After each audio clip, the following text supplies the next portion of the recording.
Biking, hiking, and canoeing on a cold, misty morning might not sound like fun to some people, but for these adventurers, that's exactly what it is. 14 teams ran, biked, and canoed for the love of adventure in the annual Frigid River Fall Adventure Race at the Fredericton Bucket Club. But adventure wasn't the only goal for these high school kids. Yeah, mostly for fun. Yeah, we're pretty athletic, like to compete. I don't know about winning, but we can. I think we'll. We can try and win. Yeah, I think we'll do pretty well.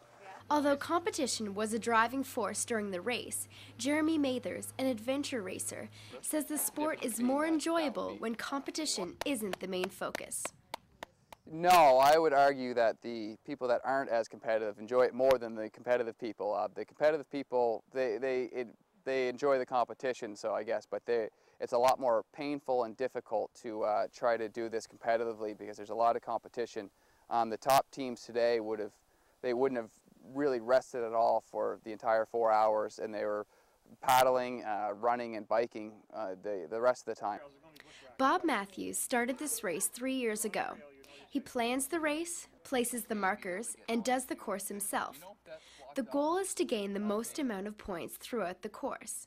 You are given a map and a punch card, but racers say it's not what you take into the course, it's what you take out of it. They're all really good skills to have as a person. If you ever get lost in the middle of the woods, well, an adventure racer would make an adventure out of it and go find something neat and then find the nearest road. Having the best time, getting all the markers, and attempting for the bonus points are all factors in the final outcome of the race. Even though the shortest race might seem intimidating to some people, many of these types of races are longer, ranging anywhere from 8 hours to 10 days.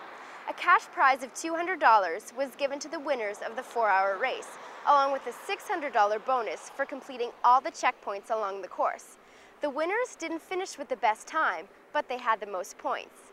Clearly, racing in the name of adventure isn't about crossing the finish line first, it's about pushing your limits.